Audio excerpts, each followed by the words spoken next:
In this video, I want to talk through my top 5 tips to help you with your back pain.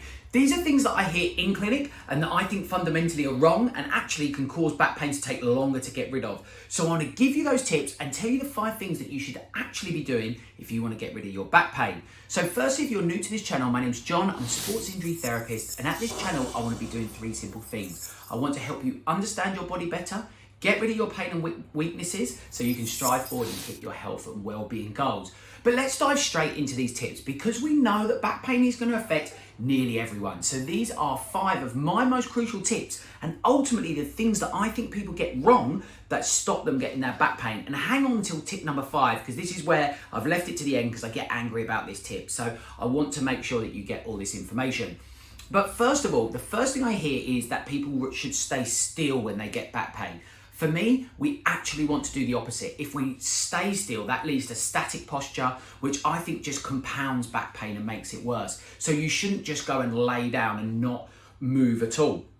What we want to be doing is finding a comfortable amount of movement that we can do. So I'm not saying that you should go out running a marathon or lifting heavy weights in the gym. Of course I'm not. We need to give the pain the respect it deserves. But what you want to do is find a comfortable amount of movement that you can be doing from any part of your body in order to increase the amount of movement, to allow your back time to become looser, feel better, and ultimately start to reduce that back pain.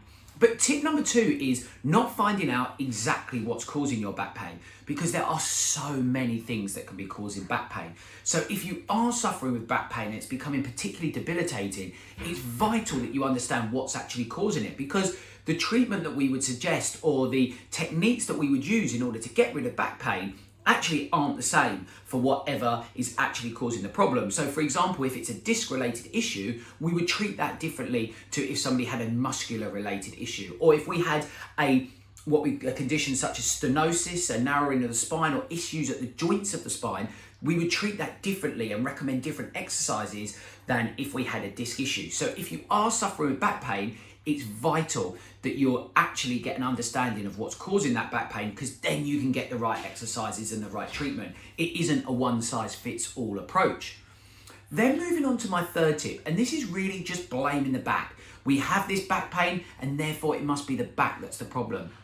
In my opinion, we need to look further afield. I find in terms of clinical experience that most of our back-related pain can be related to muscular structures, but many muscular structures can be affecting the back. So for example, I have this expression, the back hurts, but it's the butt's fault, because we find that the gluteal muscles can be a big problem causer around lower back pain. Hamstrings are another muscle that can really contribute to poor back pain and poor back posture because short and tight hamstrings can lead to lots of pressure being placed upon the pelvis that ultimately leads to back pain. And another big tip that I talk about throughout my YouTube channel, so feel free to have a look at some of these videos, is not forgetting the front. People always say to me, why are you looking at the front and in particular into my deep stomach area when I've actually got a problem with my back? Well, you have these vital muscles called the hip flexors that live deep into the stomach, but what they actually do is come and they attach onto the lumbar spine, a big site of back pain. So therefore, we can't miss those muscles out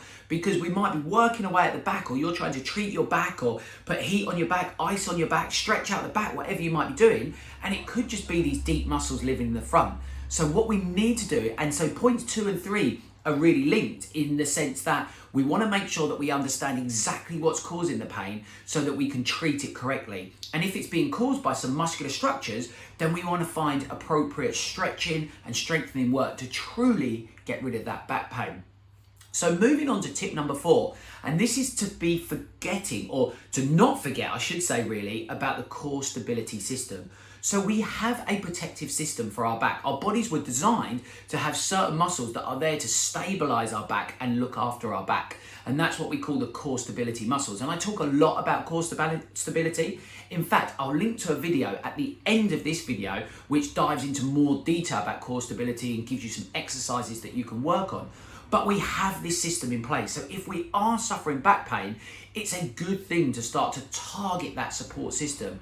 If we can get that working better, if we can get that being stronger, it's going to provide more support to our back so that we can do more movement, like I spoke about in our first tip, more exercises, and ultimately be improving our back pain. Then on to my final tip, tip number 5. And I mentioned at the start of the video that this is the tip that really aggravates me in terms of a clinical setting. And this is basically just listening to confusing medical terminology or statements and thinking that's the problem. For example, I often hear things like, oh, I have back pain, but that's because my hips are out of line. Or I have back pain because one of my legs is longer than the other. Or I have back pain because one of my vertebrae has slipped. What do these things even mean? My tip for you is, if this is your thinking at the moment about your back pain, you need to ask one more question. And that question can be asked, with one simple word: why? So many times when people say to me, I have my back pain, and someone told me it's because my hips are out of line. And then I simply say, why? Why are your hips out of line? To which they have no answer. And that's the key step that we need to understand. Yes, your hips can be out of line, but in truth, probably most people's hips are out of line because we have lots of muscular structure hanging onto those hips. And if some of those hips have become short, or some have become weak, or some have become stronger than the others, all these things can cause their hips to become out of line. So could that lead to some back pain? Yes, it could do. But actually, is there things that we can do about that? Definitely, but we need to understand why those hips are out of line. Or leg length difference. Most people possibly would have a leg length difference because, again, there's so many muscles involved in that chain that any shorten tightening that can happen, and this can come about because of exercise, because of posture, because of daily activities, so many things can throw our skeletal system out of line, that actually what we need to do is understand what's throwing it out of line to then correct it so that it can ultimately get rid of this back pain if that is the cause. And that's really where a role of somebody like a medical practitioner or people who you've seen for your back pain, that's where they should come in. Yes, it's easy to say your hip's out of line, but what they should be doing is finding out why your hip's out of line.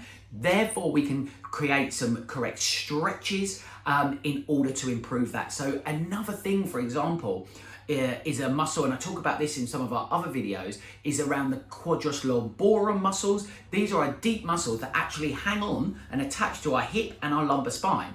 So if you get tight in one of those muscles, what's going to happen? Well, that's going to pull that hip out of place. That might create excessive pressure on the spine, and therefore that is causing lower back pain. But what you don't want to do is walk away and think, oh, well, my hips are out of line, this is what needs to happen. No, what you need to do is correct that tightness in the QL, understand why it's tight in the first place. That can relax the hips so those hips can level out. That can put less strain on your back, and therefore we ultimately reduce back pain.